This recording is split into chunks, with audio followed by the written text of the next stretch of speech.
should have happened. Shit, it's all good, my nigga. It's all good. Yeah, we finna goddamn tap in, man. We finna get these facts out here, man. That's what's up, man. That's what's up. That's what it's all about. Shit, how everything been laying at y'all way though? Shit, man, always, bro. It's been basically coronavirus and fucking Chopper City. Damn, yeah, it's the same thing here. Well, I already know. Yeah, coronavirus and unnecessary violence. Shit, I already know, man. It's the same thing all across this bitch. You feel me? Well, hell yeah, man. Let's go on and first I gotta introduce you the right way, man. You know what I'm saying? We got the politicking, networking, you feel me? The father of flow, you feel me? This nigga emerged from the motherfucking soup kitchen. You dig what I'm saying? We got the legendary by way of Detroit, Baton Rouge, Louisiana. You feel me? Big Head, the Dome Doctor in the building today, man. I'm in the building, you heard me? You already know what it is. Yeah, man. Big Head, the Dome Doctor. You heard me? Instagram, Big Head, the Dome Doctor. Facebook, Big Head, the Dome Doctor. Twitter, Big Head, the Dome Doctor. YouTube, Big Head, the Dome Doctor. Shit is up. You heard me? Hey, man, hey, we got to pop this thing all right, man. You know what I'm saying? Lord, let's just talk about that name, man. Big Head, the Dome Doctor. You feel what I'm saying? Goddamn, where that shit come from, man? Like how you know, you gotta be out there to get your name in the hood, man. You feel me? Like how you get that name, bro? Right. Well, see, Big Head came in the hood. Big Head was the street name that I came up with. But well, I didn't come up with it. You know, the streets give you your nickname. If you really got a nickname, that's what I'm saying. Instagram, niggas get themselves a name on Instagram and YouTube and all, but in the streets give you your nickname. So my nickname was Big Head Dude, then Big Head.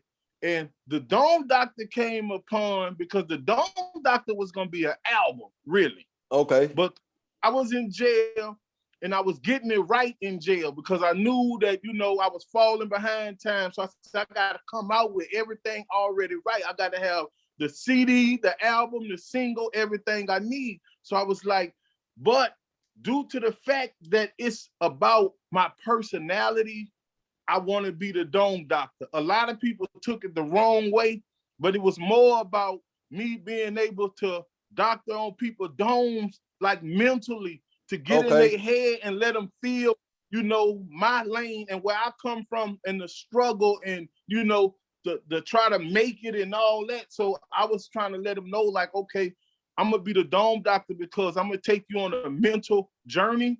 But at the same time, you know, it's like a psychiatrist. If you need some type of mental help, from what I know, the streets, the game, jail, the struggle, you know, like I'm here to give you that wisdom, and hopefully you can peep it through my rhymes, so I don't have to just tell it to you. You feel me? Yeah, I dig that, cause down here in Chattanooga, nigga, we had it two ways. It was like this nigga goddamn blowing niggas dome with these motherfucking lyrics. And then on some other shit, we were like, man, this nigga fucking with Boosie, bro. This nigga probably knocking niggas' domes off. Like how you said earlier, like how you were saying earlier. Go ahead. Nah, like how you were saying earlier, niggas might have took shit the wrong way. You feel me? Right. But see, my mentality is what it is. The street life is what it is. But see, I didn't come in the rap game to earn street credibility because I already had street credibility. I came in the rap game to earn respect from rappers and earn a check to take care of my family. But it wasn't about the street thing. So a lot of rappers get in the game and get in trouble through rap. And they, you know, since the rap has a game, they like, okay, I got in the game, but you got in the rap game and got in trouble. I was already in trouble. I tried to get out of trouble with the rap. You feel what I'm saying? Yeah. That's where the game getting twisted at, man. You know what I'm saying? It's a bunch of niggas in the way, bro. You feel me? Yeah, man. But you know, I'm from down here in Tennessee and shit, bro. You feel me? We in this Chitlen circuit. You dig what I'm saying? So it's like goddamn. partners down there. Like I had one dude I was working with, Easy Money YOLO. He was from Tennessee, but you know, like you say, in that chilling circuit, niggas still got a trap. I call it the mud industry, me. But niggas still got to get it out the mud. So I don't know if he got caught up or caught a case or what. But you know, he was trying. You know, it was hard, like you say, to make it from there to here. But he, you know, he was on the come up. I got a few more people from Tennessee. I can't think of them all right now. But you know, you know, I'm with you. I fuck with you. Chattanooga, I fuck with you. You feel me? Yeah, I already know, man. You know, we it's a whole bunch of underrated niggas down here. So you always kind of Boosie fuck with Chattanooga, WEBBIE fuck with Chattanooga, FOXX fuck with Chattanooga. You know, the whole Trill fam fuck with Chattanooga and fuck with them tough when we was like really on the move. But you know, that was like, yeah, that was back then. Since day one. Mm-hmm. But you know, we compare you to like niggas like we got niggas down in Tennessee, we got niggas like Player Fly. You feel what I'm saying? And y'all got niggas like Ray Vicks, like FOXX, like DG Yola. You know what I'm saying? Like niggas like that. To me, you always fell under that category because it's like you ain't never get the shine that you were supposed to get, bro. And you were hard as hell, just like them niggas I just named. You feel what I'm saying? So how you feel how you feel about that though? Like, you know what I'm saying? Like, I'm gonna get into that a little later about older rappers and stuff, like niggas getting older and shit and where the game going and how the game changing. But just how do you feel like having that respect as like a Jay-Z in the South? You know what I'm saying? Like you respect it like Jay-Z. It's like I don't really feel shit from what I accomplished because I ain't accomplished nowhere near what my mind telling me I can accomplish. That's why, you know, I be still at it, but I be trying to hit home and see, like with Instagram, I can really show people what I really can do. And then like they can pick up from there. Unfortunately, it's late in the game for me, but like I'm still pressure, so I don't be tripping. But like with Jay-Z, like I remember when Jay-Z came out. Like I've been a rapper all my life, so I remember when he came out. I remember when Notorious Big came out. I remember when, you know, Snoop Dogg came out. When all these people came out, I just picture myself coming out, saying to myself, I'm gonna be bigger than that person. I'm gonna be bigger than that person. But I got to get there. And in the process of getting there, that's where the problem come in at, because you got to have more than just talent. Like, and that's all I ever had. I didn't have the money. I didn't have the knowledge. I didn't have the wisdom. I didn't have the credentials. I didn't have the looks. All I had was the talent.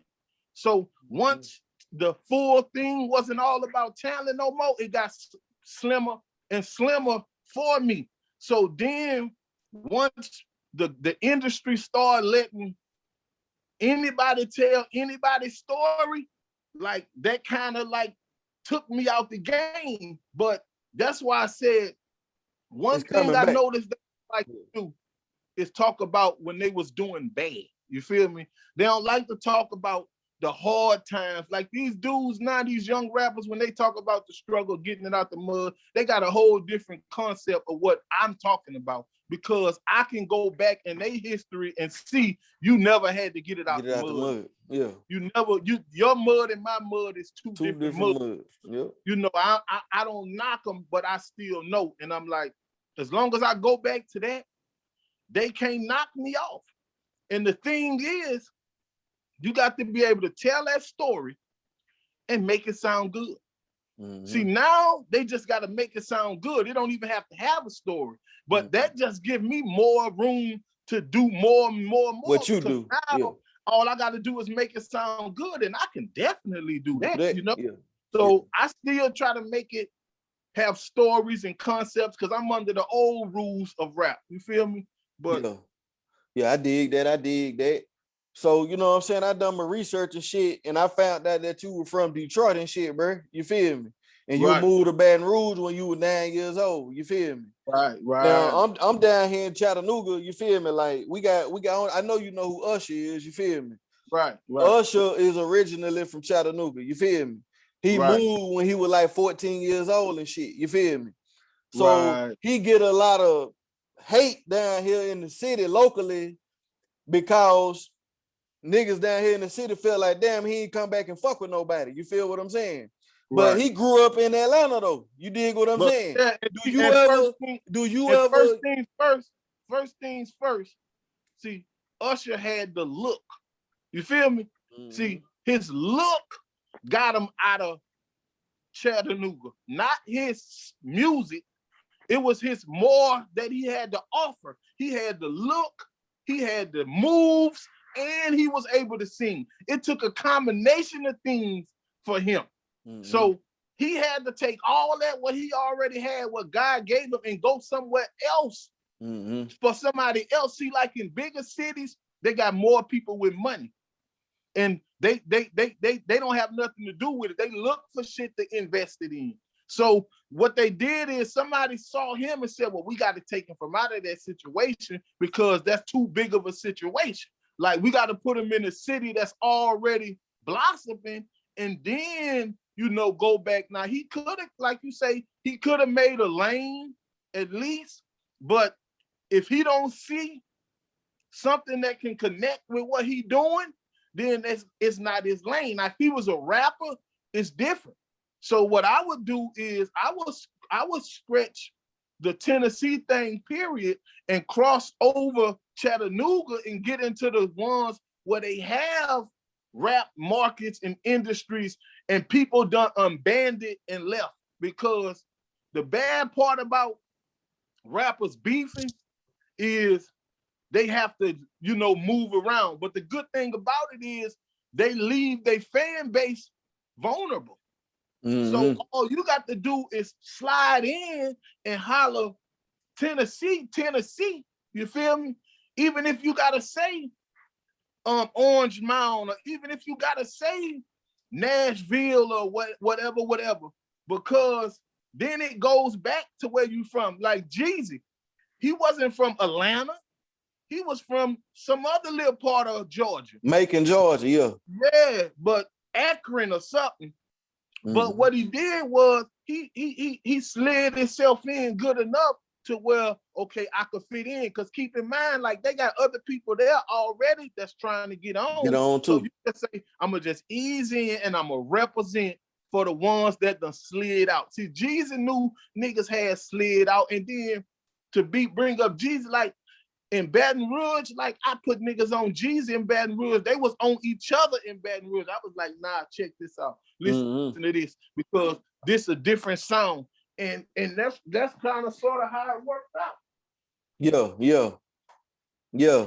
But that was my question, man. I was asking, I was gonna ask you, do you ever receive any like hate from like Detroit, and like, because you might not be able to be in Detroit like that because you in Baton Rouge now. But I noticed you always shout out Detroit though, you feel me? So, right, you know, do you receive any hate on that, like from Detroit niggas and shit? Man, I received love from Detroit, but it's from my kind of niggas. You know, I receive love from the niggas that's from the struggle, you know, the niggas that's really grimy in Detroit, the niggas that's really, you know, doing it, because my version of Detroit, what I remember, like, I haven't seen that. Now with these new rappers from Detroit, yeah, I'm starting to see it. Yeah. You feel me? You know, and that's because of the help of the internet. You know, you can't knock a nigga.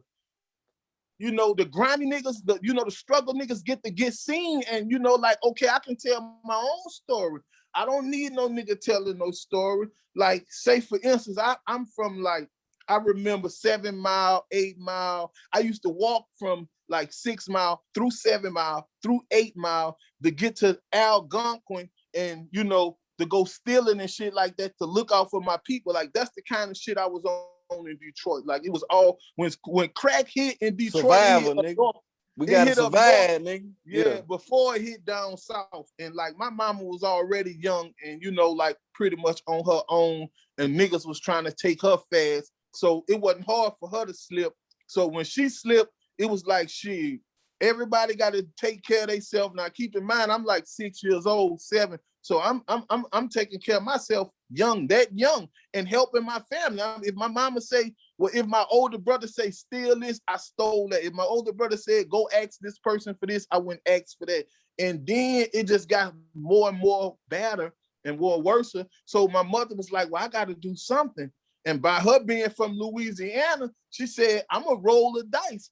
And if I can scrape up the money for everybody, if she, because my older brothers was like wilding. So she was like, if I can scrape enough money for everybody, we're going to get on the bus and we just going to go to Baton Rouge. But I'm thinking like Baton Rouge was going to be something good because like who leaves from somewhere and go somewhere unless it's better? That's what I'm thinking. I'm like, oh yeah, we must be going to the property. Yeah. Baton Rouge is, but that's what moms was stressing because that's where her people was from. Yeah. And we got on the Greyhound bus, bro. And we got on there with no clothes or nothing. That's how serious it was. No, but none of us had, I want to say we was kind of sort of on the run from something. But, you know, nobody had, we didn't have suitcases or nothing. We just had bread bags with sandwiches in them, like 20 peanut butter jelly, 20 bologna. And we ate them in like, before we made it to Tennessee, we was finished with the sandwiches. Yeah. So you know when you come from Detroit, we was finished with the sandwiches, and I pretty much hustled the rest of our way to Baton Rouge. I supported me and my whole family, bumming and dome doctoring people that young. Like I knew I had a gift because they was like, man, I'm like, I talk to somebody like 20, 30 minutes and they'll give me like $20, $30 to say, go buy you and your family something. And I'm like, damn, bro, like, this is special, even though like it was wrong, it was slimy, it was pole mouthing, but that's where it started then. And like in and out of jail, I said, fuck it, turn the dome doctor, turn this gift, the gab you got into something because you know how to rap, you got the gift, the gab, and bam, that's the dome doctor, the whole thing. Yeah, let's get into that too, man. Let's get into that. We gotta talk about that BR movement, man. Shout out to Detroit. You heard? Hold on.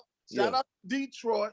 Shout out to WEBBIE game. You heard me? Shout out to my people in Detroit. Shout out to my father, my daddy, if he's still alive. You heard me? I wish he'd just call me or text me, whatever. I send it. He can live with me. I got a whip for him. I got some chips for him. All I got to do is just hope daddy pop up right now. Even though he never did shit for me ever.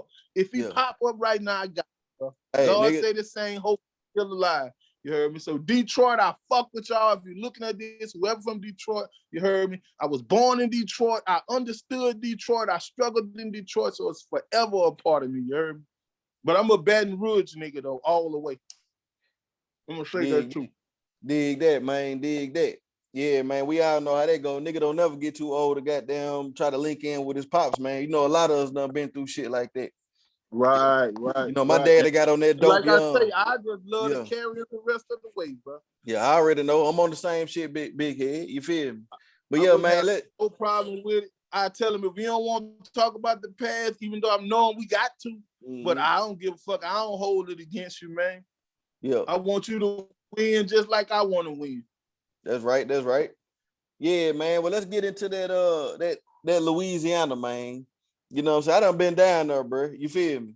And like, I'm from Tennessee, nigga. You feel me? Like, nigga, we be on the same shit. You feel me? Right. So it be like they had certain parts faster than Louisiana, and they got certain parts slower than Louisiana. But I'm finna tell you like this though, big head. Look, I came down there. You feel me? Like I went, I linked in with my nigga Guy. You know what I'm saying? Chopper City Boys, Hot Killzer, my boy Young View. You feel what I'm saying? Like them niggas took me to their hood. You feel what I'm saying? Like I get down there through there, boy. The 13th, they took you to the 13th then, right? Man, I smoked a blunt with BG Mama and everything, nigga. You feel me?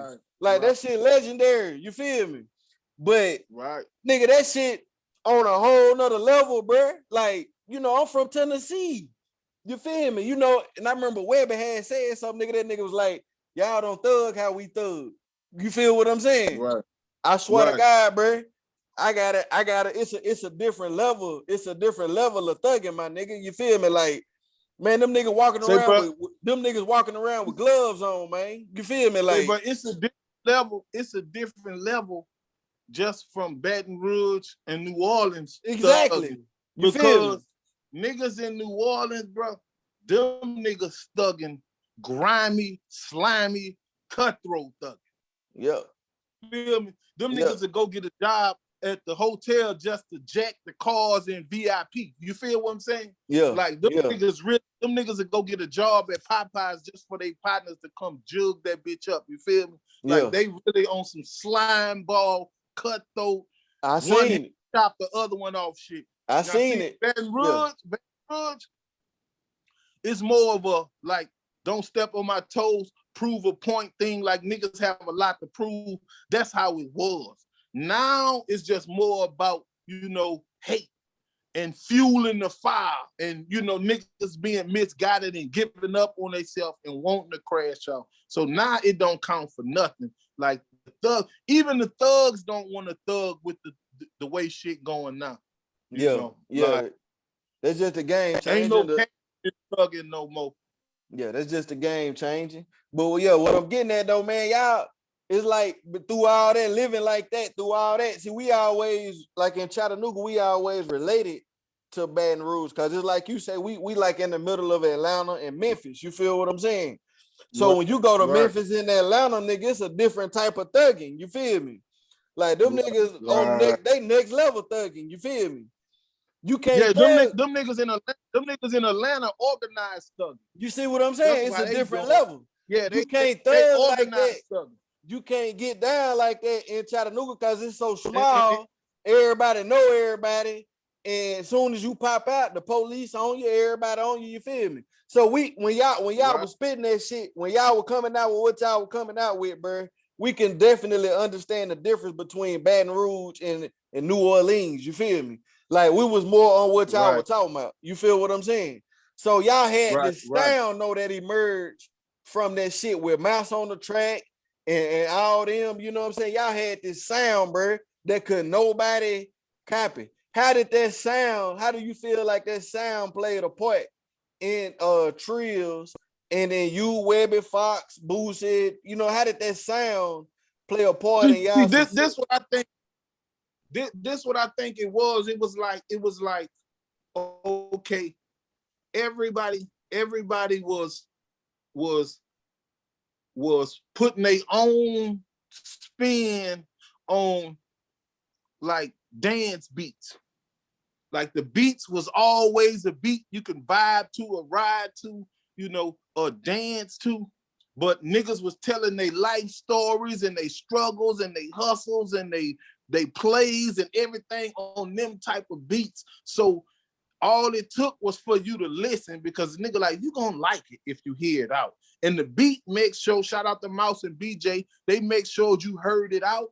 And when you heard it out, a nigga just worded it out. Like a nigga was, Boosie was already ready. WEBBIE was already ready. I was already ready. FOXX was already ready. Like a few of them grew into it, but you know, we came ready. You know, it was like shit. We was too ready. We was bumping heads. We was so ready. Yeah, I dig that. That's crazy, man. So how in the hell? How you end up? How old was you when you met Boosie, bro? Man, like I met Boosie. When I met Boosie, I had dropped a song called "Slut Test." You heard me? Yeah. And it was the hottest song in the mud industry. You feel me? Like especially in Baton Rouge, it was the hottest song. Like, you know, and he was the hottest youngster. Mm-hmm. You feel me? But I like the hottest solo song at that time because he was hot with Loke. So I'm like, I got the hottest solo song besides songs that Loke had put out. And you know, but at this point in time, my song Slutastic stood out by itself. Mm-hmm. You heard me? 2021, my next single called Thotastic, the follow-up from 2001, Slutastic. You heard me? 2001 to 2021. You feel me? But anyway, like I was like, with that song and the crowd that it was gathering, I became the voice of the top of the South. So that was like Uptown. So Boosie had then came with the new sound of the bottom. Now Loc was the voice of the South, period. Yeah, he was. You know, South Side. Yeah, shouts out so yeah, so what me and Boosie done was broke it down to, we got the Uptown hero and we got the bottom boy hero.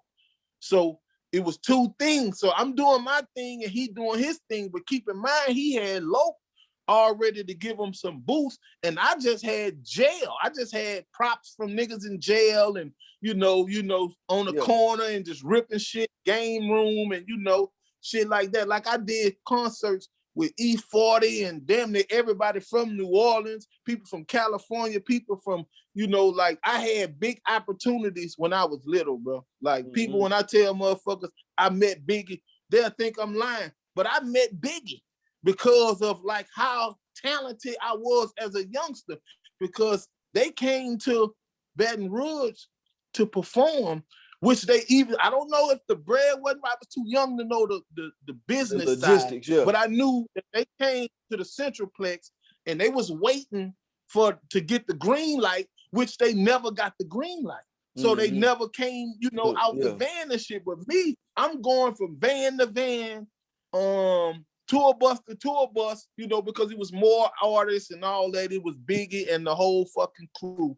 It was all of them. I met all of them, and they was like, man, where that good smoke at, and this and that, like back then, way back then, my nigga. And I was like, just a little bitty nigga from the streets, but I was so, in tune with music and hip hop. I knew that's where I wanted, how I wanted to come, but all I had was myself. I was a loner, like people didn't want me to hang with them. I was the ugly little black ugly nigga with the dirty clothes on. So it was hard to even get that. But through school and stuff like that, I got what I needed to get a little crowd, and I was a class clown, whatever it took to get the attention. That's what I'm saying. Y'all went to the same school though. Like y'all went to the same school. No, I was older than them. Like I was past them. Like when Boo, I was out of school when I met them.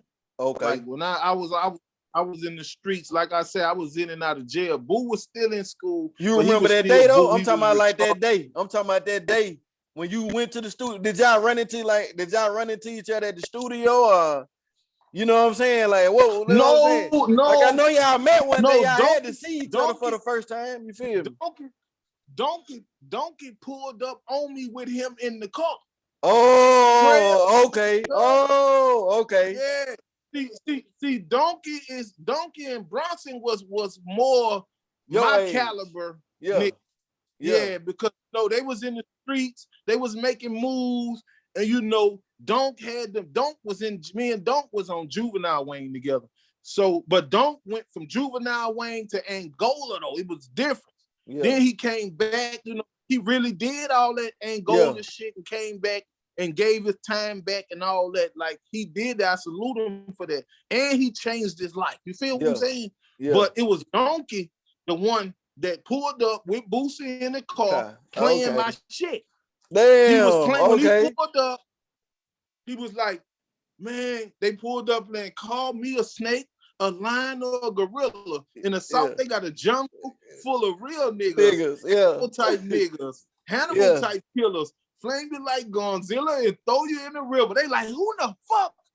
But don't own that type of shit, because he zooted out. He the green-eyed devil then. So, Boosie just, so then he was like, check this bitch out. So he turned it on Sluttastic, and we just like listened to that bitch, and like, we like, yeah, but I was really grinding, with the CDs then. Yeah. So what I did was I ended up going into front of the Centralplex, selling them all, me and my partner Deuce, because he was on there too. But he wasn't on Sluttastic though, but he was on the CD. It was called the Uptown Boys, me and him. So we end up selling them all that night, shout out to Boo and Donkey, because, they was helping me promote, got the nigga with the loudspeaker to put it on the loudspeaker, and I sold out like that night. And then like from that point on, it was back to jail and you know some other shit. And then like next time I saw him, he was like, bro, I got a studio. You know, like he was saying he was finna, you know, like Loke was in jail. So he was like, I gotta keep pushing. So I'm gonna do my own thing. I got a studio. I want you to be in with me. You know, Yeah. so I'm like, shit, man, let's do it. Let's run this shit. Yeah. So we get in the studio and we drop Superheroes and Say Big Head is going down in the SSB, say Buddha UPT. Then what we drop. Now, see, say, but Superheroes was so raw. But see, Boo was on another level. Yeah, Boo was on another level. Because this nigga, when I say we some superheroes, and he ad-libbed the part saying about our super zeros, man. Yeah. And I was like, what do you mean by that? But he was really trying to get paid then. You feel what I'm saying? Like, man, you can hear it though, you can feel it. But no, now to see the Superheroes never came out. Oh, okay. So I'm thinking like, well, okay, Boo, that's what it's all about. But I'm saying to myself, this your studio, this your shit. So if you on this song, lacing this song, then you gonna get me paid because you saying we some superhero. I'm saying we some superhero, and you just ad-lib about our super zero. So I say, well, we finna get paid, whatever finna happen. So I'm like, I'm all the way with it. Yeah. So then about time we finished the song, because I'm thinking everybody else just engineers or whatever. So about time we finished the song, they like, yeah, bro, I'm Turk, I'm Mel. What up? So I'm like, oh, what up? You know, like I already knew of these dudes, but from the streets, you know, and they ain't had no bad jackets or nothing in the streets. So I'm like, what up? Yeah, let's get it. So, you know, I'm thinking like, well, okay, cool. Like these can be some dudes, you know, trying to help. So we chop it up a little bit. They like, yeah, we really fucking with them songs. We might do something with them. So then I go to think like, hold on, what y'all mean y'all might do something with them? You know, like, so now Boo really done did his shit and left on the cool. So now I'm talking to them. And we talked for so long. When I pull off, I run into a pole and fuck the back of my car because the pole it was a short pole hiding behind the car. I didn't even know was right there because this was my first time pulling right there. So, and I stayed there so long, I forgot and just bagged straight into it, fucked the back of my car. So I was like, that was a real bad experience. So from the bad experience, I wasn't really enthusiastic about going back that way. But I still, like, time had passed again. And then, like, by this time, I knew I had did the songs. I knew I had to heard at least one of them. So I was like, you know, I don't know how this is going to go, but I'm going to see. So when next time I got back with Boo, I probably got back with Trill after that because they was more ready. And they was like, well, look, this what it is. It was time to roll.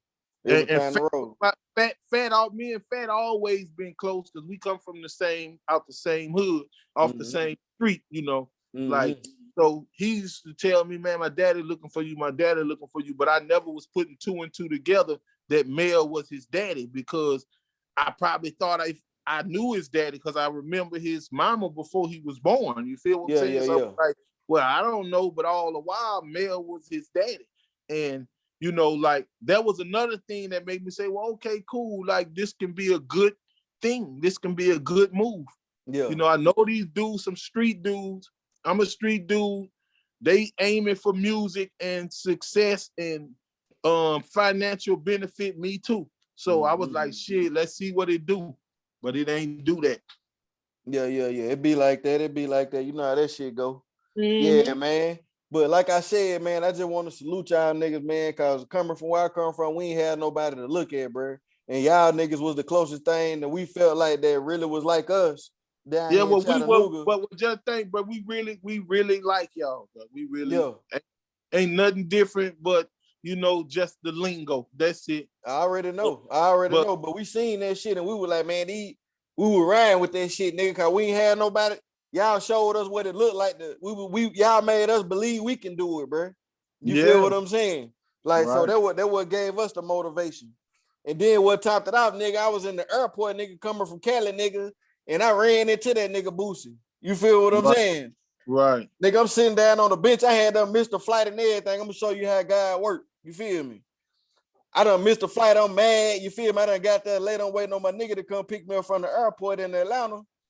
I see a little bitty black ass nigga walking down the thing with about 20 niggas behind him. Right. I said, man, I know I ain't tripping, bro.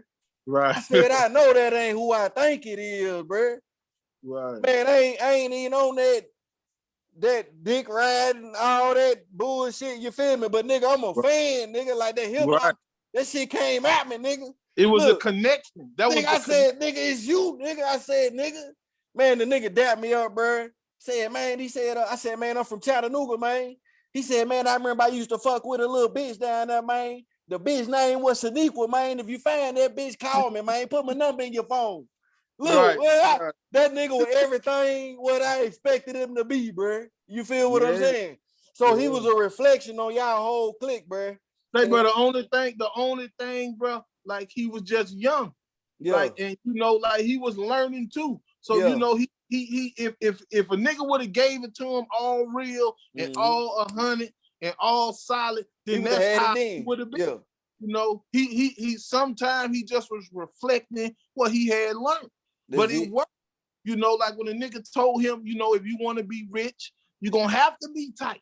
You're gonna have to, you know, leave this shit alone. You're gonna have to say this, but when you get rich, then you're gonna have to make up for it. And that's how he got rich. You know, he on his grind and he ain't let nothing stop him. And he was like, this don't work, I'm gonna do this. If this don't work, I'm gonna do this. And you know, like he just you gotta give him his props now, because you know he holding his own way. I just be hoping like all the unnecessary bullshit can filter out and Baton Rouge can blossom still, because like you say, y'all used to be on us. It wasn't only because what we was spitting, it was because the energy. Like I say, it always was relatable because we wasn't trying to take y'all out the game. We was trying to bring y'all in the game. See, the music now will fuck around and take you out the game. Yeah. You know, so you like, bro, I don't even want to follow that trend now. Yeah. Like I be wondering, like, a lot of shit I've been through, bro, on the under, I just sucked it up and went through it because I knew I had to come from under. You know, like I can't be a rapper on the under. I can't be serious about making it if I got to duck and hide and, you know, it ain't gonna work. It ain't gonna work. Yeah, because what's gonna happen is you're gonna piss the wrong person off and they're gonna just pull you out there and you're gonna have to go. Like when Pac got smashed, he had to go. When Big got smashed, he had to go. So rappers need to realize that it can become a time where both sides can come to an agreement to say, we want your ass out of here. Fuck. So all we got to do is say, well, you got to go to the award show. You got to go to this video shoot. You got to go to the interview with these people here. You got to go. And what you gonna tell them? No, I'm scared. I can't go. No, you got to go. Yeah. Mob shit. Like the mob, they're gonna call. You've been sent for. You got to go. Yeah. You feel me? So niggas need to pull away from that while they can. While they got social media to give them some strength when everybody that they connected with turn on them. You got to go to that. Yeah.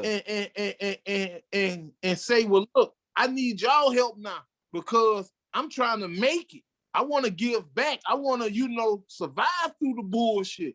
Yeah, but you can't make it without social media, so you got to let them know. You got to put that shit to the side. Let them know. Look, we finna change this shit for the better. Let's do it, man. Let's just change for the better and help the city out, and that's it.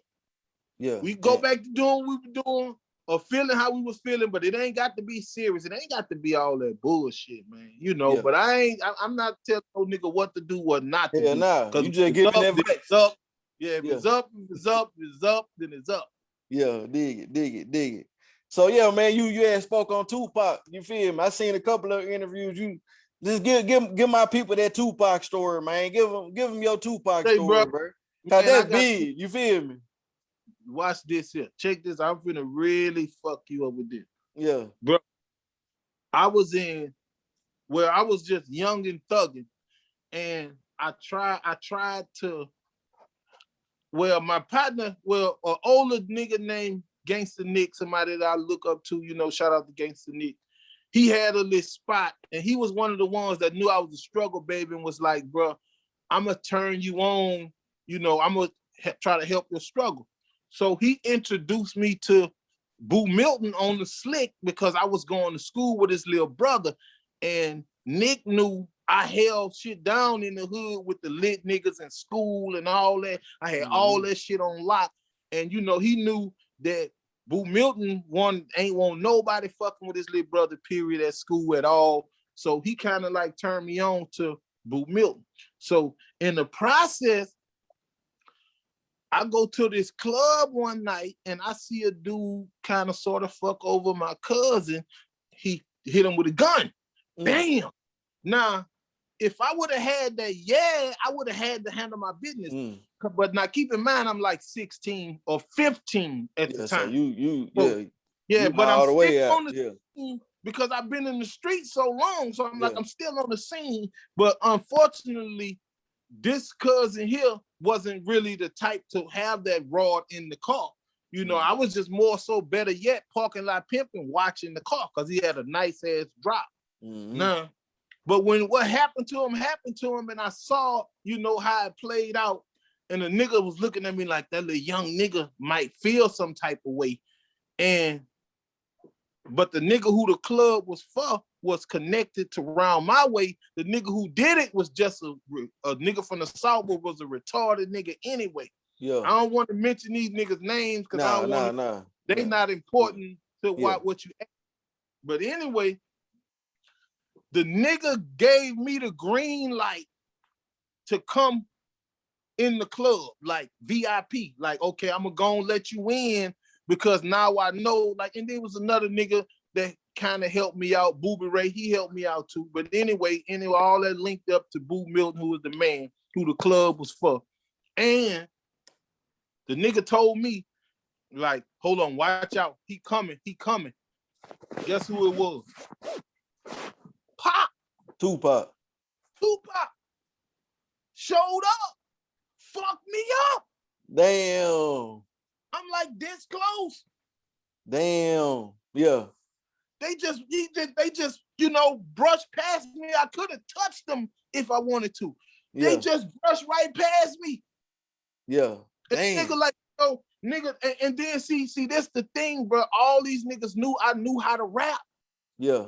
But they just didn't know to what extent because like they had the game room in the South and I had to rap from the game room to the Cajun Hall and they had to beat everybody they put in front of me. So they know how good I am, but they know this nigga ain't got no support. This nigga just a straight like a nigga out the street. I come from out the gutter, a gutter nigga, Yeah. So I had to go through that for so long.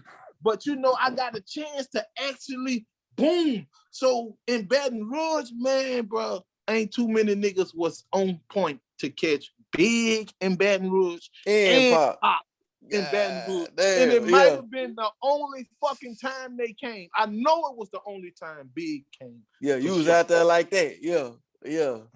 That's how rap orientated I am. Like, and then this some more shit. Man, I was in a 2-man cell with Soulja Slim for a week. Yeah. And we just rapped all fucking night and just joked out. And I'm talking about we got so close, bro. Yeah. When he came home, because I beat him home, but when he came home, I had a few shows in Baton Rouge lined up for him. Give him a Soulja Slim story, bro. A Soulja Slim story? I'm gonna just say I put him on the show in Baton Rouge at the Zone, me, him, and BG. And when Soulja Slim came and I want to say me and BG, I know I did my thing. I know that I was part of the not getting paid crew then. But BG was getting paid and Soulja Slim was getting paid. But I still was, like I say, on the come up. Yeah. But anyway, this nigga Soulja Slim had his little partners and them went to straight trying to jack niggas and rob niggas with dice stuck between their fingers and shit. Like, I'm saying to myself, like, bro, a nigga could peep that shit, man. Yeah. Well, I guess Slim was like, fuck that, these niggas jocked out. I'm finna play these niggas. Yeah. And they was just milking niggas. And I was like, I don't respect that, but I ain't finna knock no nigga hustle. Man, he might have been getting paid 500 for that show. He might have been. But he might have made $5 grand in that little VIP room milking everybody in there out their motherfucking money. I said, that was smart, but he showed that he represented that cutthroat shit for real. Because he didn't mind going with his cutthroat move instantly. So you know, like I just sat back and sucked that in. You know, that game. Yeah. And like I so like Magic was the one who taught me how to. Well, he didn't teach me how to write songs. He said that's the only way I could beat him. Rest in peace, Mr. Magic. He was like, the only way you can beat me rapping if you write a song, because I'm got the songs and these people in here know them. And I'm like, but I got you because they know how my freestyle, you know, like I'm retarded. So I'm in that freestyle. It's Magic. We on A4. We locked up, you know, like he on TV though. Wobble, wobble, shake it was pumping hard. Yeah. So I couldn't understand what he was doing in there with us, but he was in there with us. And like he was like, man, you got to start writing them. And that's when I wrote songs like Slutastic and shit. So, you know, I got to give him credit from actually me telling me, like, you know, start writing songs because you can really do it. And I came home from there, like that was the beginning. When I came home then, that's when I took it serious. Like I said, and that was like in 2001. Yeah. Damn, that's real. So speaking on that, man, speaking on soaking up that game, you feel me? How you feel about this, bro? I'm gonna keep it real now. You know what I'm saying? This is real ass shit too. This some real ass shit, fam.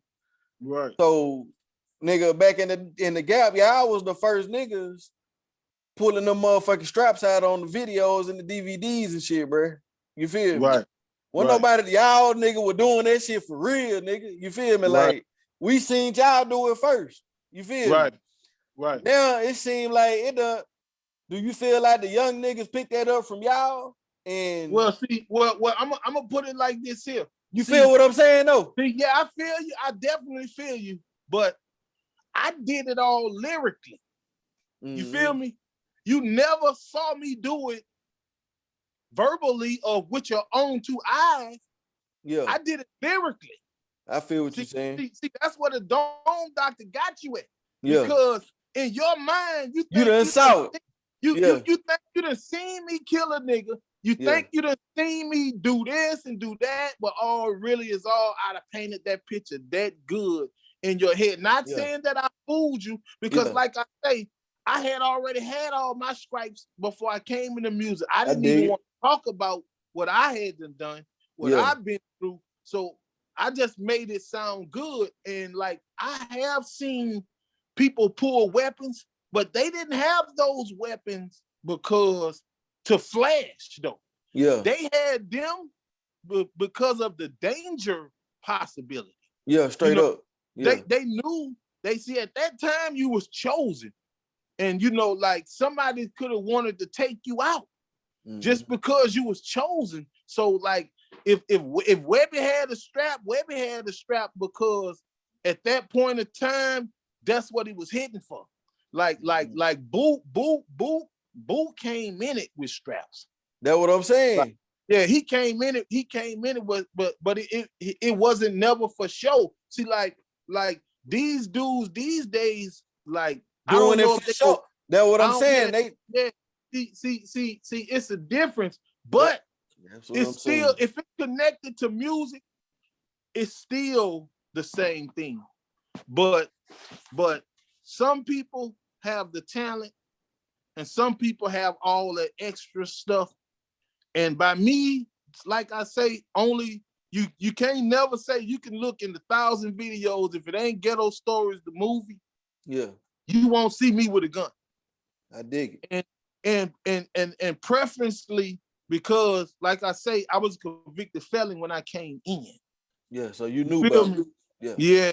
So it was impossible. Now you might have seen me around them. You might have seen them even waving over my head. But if it wasn't a movie, I wasn't gonna actually touch one because I'm not gonna do it to myself for clout. Some niggas do. Yeah, that's but smart. that's not me. Yeah, I dig that. So look, man, you know what I'm saying? You know, I'm down here in this Chitlen circuit, man. How important is the Chitlen circuit to the game, Big Head? You feel me? Like a lot of people don't give us our credit. You feel me? Well, you almost gotta look at it like this.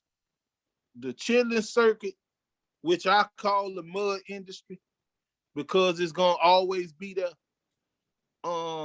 It's not about it being in how important it is. It's about, you know, staying in there. You gotta revive it. If you know it's about, you know, the internet, see like what you're doing now, you helping it because this is what's next. So once you get enough of this, you become just as much as like, say for instance, if you see a nigga kill a nigga on here in Baton Rouge and they post it on the internet, it's the same thing if a nigga from Chattanooga kill a nigga and post it on the internet. It's the exact same. A nigga still killed the nigga. So you say, fuck that. I'm gonna take the help of the internet and show them what Chattanooga got to offer. Like, it's a lot of shit people don't show because sometimes they move around, sometimes they just leave it there. And that's where you got to capitalize and say, I know how important it is. I know how, you know, we can come together and strengthen up Chattanooga as Chattanoogians and say nobody else can, you know, benefit off our system we built, because where they break y'all down at is the internet. Like, people from Chattanooga can watch from home. They don't have to go to the club. They don't have to come out. They don't have to build up Chattanooga no more because they can do it individually from home. So somebody got to say, I'm going to take the initiative to bring y'all out there. I'm going to be the one that say, Chattanooga, Chattanooga, to make y'all motherfuckers holler what I'm hollering. Because y'all hollering what somebody else hollering. So I'm gonna say Chattanooga so much. I'm gonna put a young twist on it. But it's still gonna say Chattanooga. It might say Chat Flat or Nuga Ruler or Zamunda Nuga, anything. I'm gonna switch that shit up. I'm gonna put a spin on it so new to make sure it's something that I started, and I'm gonna throw it out there. And I'm gonna try to reach all the way across. And if I do, guess what? We build up together. You just think like the dude, Lil Baby, he say he come from Charlotte. You feel me? Now, he done damn near rich. I'm pretty sure Michael Jordan listening to him now, bro. You know, like on the strength. Straight up. Yeah. But he didn't go through Jordan. Yeah. He got to Jordan, but he didn't go through Jordan. He might have had to go to Las Vegas. Somewhere where he knew the money was at, but the talent wasn't. So he say, fuck it, I'm gonna go to Las Vegas and, you know, build with these dudes however he go. But I know, like, I'm from Charlotte. I know they got the Charlotte Hornets and the Charlotte Bobcats, or the football team and the baseball team. And, you know, I know they got all this going on, but I'm not finna sit back and say, well, I'm gonna see if they gonna give me a break, because they not. You feel what I'm saying? Like, they not gonna give you a break, but that's just something to add to your list of what I can do, how I can capitalize. If I know we got some things in Chattanooga that can be capitalized on, that can get national exposure, that ain't getting it, but have a big enough platform to develop, I'm pushing that too. I'm pushing that's what we trying to do too, bro. Football team, I'm pushing the basketball team, I'm pushing anything anybody interested in Chattanooga. I'm trying to connect the dots. Dig that. Because that give that give me more. It's like a black piece of paper, and you put your first logo on there. Bam, there go one.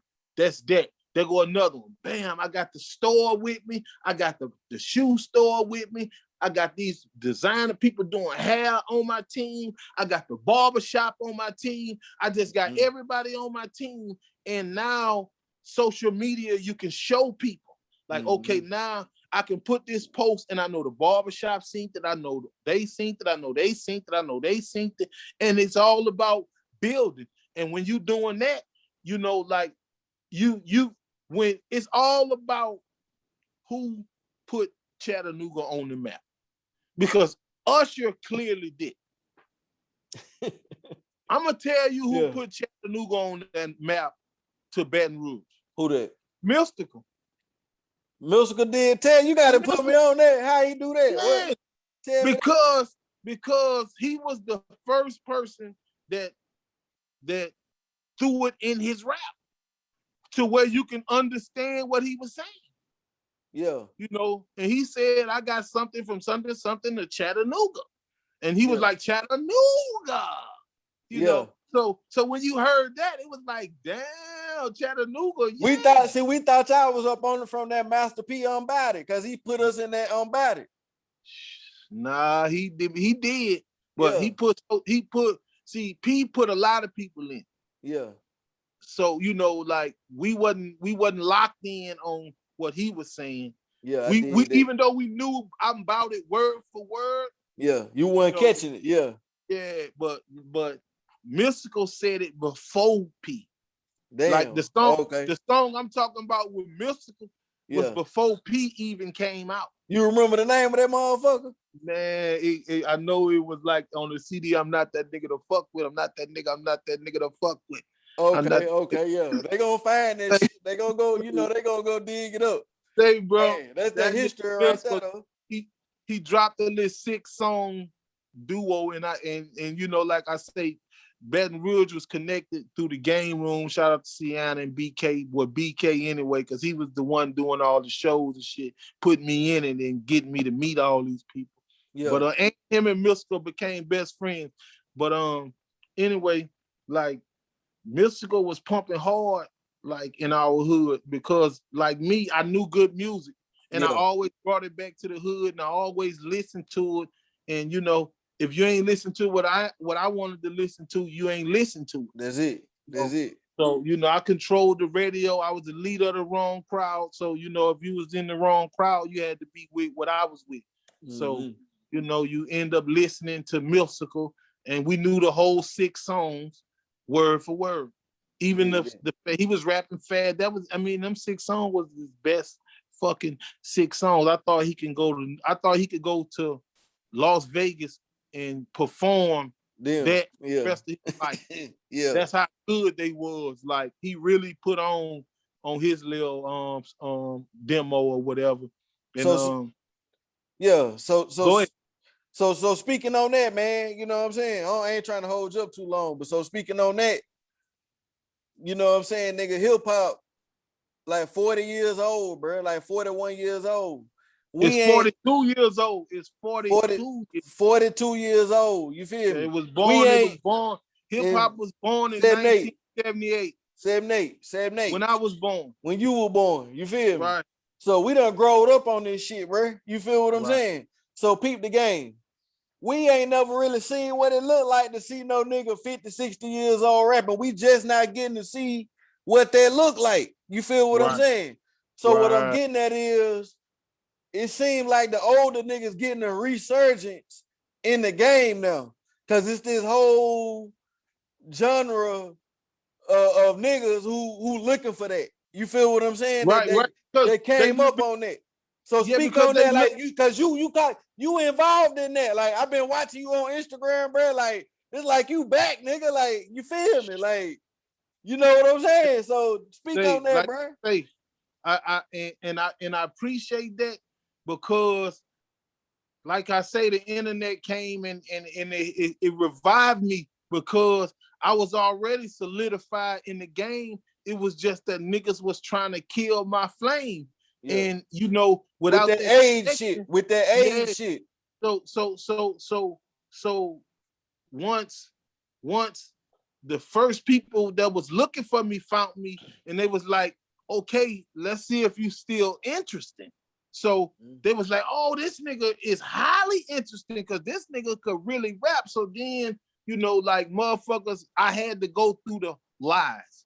Like you got the, but I was cool with it because I knew they was all lies. Like first they saying, Boosie said you was on crack, but I'm telling people, Boosie not talking about me, bro. I know Boosie know me. We know what's going on, so I'd be down bad entertaining that. But I guess so many people was talking about that, he felt like he was like, fuck it, I'm gonna go on and clean that up because I don't even want people to get misconstrued. But we from the hood, we ain't gonna get it twisted.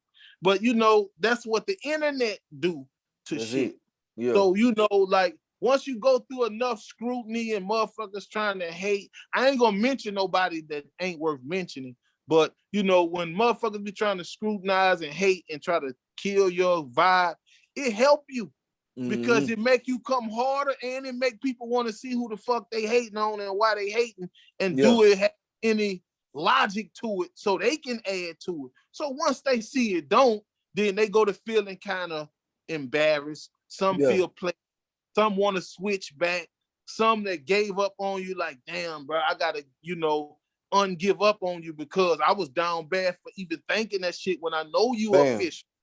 So I like, you know what? I ain't worried about all that because I'm still trying. Whatever you did, however you felt, or whatever you said, it didn't knock me. It didn't make me stop. It didn't make me hide. I never was afraid. It didn't defer me. I never had private shit online or nothing, because facts is facts and lies don't count. And older people know that. And see, now they got haters that hate the haters. So now the haters gotta watch who they hate and how they hate. Because if you hate on a nigga for nothing, them haters coming for you, boy. Yeah. They coming for you. I dig that. So nigga, Kevin Gates say you his favorite rapper, nigga. That's big right there. You know what I'm saying? Hey, bro. And he got his reasons. He know he got his reasons. He know that like I really go that hard, but he really know. Like I some kind of way, I didn't give him because he already had it. I just gave him the courage and the strength to say that I can do it from my position because he was in an opposing position himself. His situation wasn't all good, but he was like, shit, this can become a reality because I done met this nigga and his struggle was real, my struggle real. So, it was more like my rhymes guided him to the studio to take that shit to where he took it, and like I appreciate that, but he need to stand on that, like I see motherfuckers all over the world pay homage to their favorite rappers. You feel me? They don't just throw that shit out there and just leave that shit out there. Yeah, you know what I'm saying? They that shit be a part of their format. They don't switch their format. They just switch their location or switch their income. It get better, but they don't switch their format. You got to keep it. If that's what you believe, then that's what you believe. Like I say, I be wondering. I be like, bro, like, okay, you felt that way when you was on the come up, but when you came up, you ain't feel that way no more, or you didn't show that. And I'm like, why? Because I ain't never did you nothing. Like, it wasn't nothing I can do to help you. If I could, I would have. And I feel I did because I didn't put you in a bad situation. I was in a bad situation that I didn't put you in. Like I had enough belief and faith in you to make it without me trying to turn you on to a bad situation because I was in a bad situation. So I did what you're saying. If I was your favorite rapper, then I still should be your favorite rapper because I'm still, like on the same shit. Yeah, you can still get down. So like when you go get niggas tattooed on you and you doing this for this nigga and you doing this, and I'm knowing that that's all music hype. Yeah. And your favorite rapper, you know, and I really know you personally, I go back to thinking about the personal shit. You know what I'm saying? Like, even though, okay, it's business, but if I'm your favorite rapper, that was personal. You personally felt that way. You feel me? Ain't nobody make you say that or nothing like that. You said that because you wanted to. All I'm saying is stand on that. Now he stand on it, you know, like, because we got a lot of the same beliefs, and you know he walk a solid line, so he stand for the most part. But you know the personally part, no. Yeah, I dig what you're saying. Because if I'm your favorite rapper, I should see a post, a tag, or something. You don't get followers and cuff them. You feel me? You say break bread. My favorite rapper is a part of what I got. Yeah, you know, like I'm gonna keep that like that. And that works for me. But I think what time it is, man. Yeah. We wrap it on up, man. Yeah, we wrap it on up, man. Do what I was gonna say, man. Let's end it. I got 2 questions left for you, bro. Man, come on with them. Real quick. First of all, give us a Boosie story, man. With you, FOXX, WEBBIE, you feel me? Like, give us a road story or something. Give your fans something we ain't never heard before, man. Well, I'm gonna put it like this here. With WEBBIE, WEBBIE got me the rawest women I ever had in my life just off his word, off assignment. You feel me? Like, all he had to say was this, my brother. His own. You know, like I'm talking about they forgot that you know, like they had me feel like I was a pretty boy too, bro. I'm telling you. Now, Boosie didn't play. Like he didn't, you know, like he makes sure that you had to respect whatever the situation was. Like if he used his muscle, he used his hustle, he used whatever he had to use, he makes sure that everything went how it was supposed to go. From like he wanted to be a boss from the time I met him. So that's kind of sort of how he always handled it. And with FOXX, I want to say, like, I connected with him good, but I knew that everybody connections wasn't connected. See, I wanted to connect with everybody, but I couldn't connect everybody. So, you know, when FOXX came in, like Boo and WEBBIE felt like, Big Head, this supposed to be you. You know, like, you know, just keeping it real. They were like, Big Head, this supposed to be you. So we ain't gonna sit back and embrace this like this until you get in. And, you know, like, I never really got in. So, you know, they was like, shit, you know, like, we wanted you in, but it wasn't our call, you know, and you know, like FOXX, he like, shit, you know, I'm retarded. So I, you know, like I say, he needed to be in. Like, I wasn't knocking nobody. I'm like, shit, man, as long as everybody eat, I'm fine with it, bro. Like, I know I'm a prevail whenever it's my time to do what I need to do. Whenever y'all say, go ahead, Big Head, I'm gonna be ready. You put me on a song, I'm gonna do my thing. You need me to stand up, I'm gonna do my thing. I got your back, I got your front. I'm with you, I ride with you, I die with you. All that's already understood. But just respect me as a man and don't just look at me as a struggle baby, and know that I got plans and visions and hopes and dreams and people I want to look out for too. Yep. Well, shit, man, we ain't gonna hold you up, man. Question, what the other one is? I like to do this thing called speak it into existence, my nigga. You feel me? I feel like our words is powerful. You feel what I'm saying? And I just want to ask Big Head, where you see yourself in the next 5 years, man. I want you to speak it into existence. Say, bro, I'm gonna say this. I got the song Fantastic, and I did it to, you know, for the young and old and everybody. So I feel like with that song right there, and it's coming quick. The video coming quick, Fantastic. So everybody better be ready. You heard me? Like, and I feel like with that song, I gave him everything I gave him when I first started giving it to him. And I want that same feeling that when I first started giving it to him. And now I know more and I know which ways to go and how to do it, and I won't miss. So, 5 years from now, shit, I'll be putting other niggas in, because that always been my plan too. So I'll be putting other niggas in 5 years from now.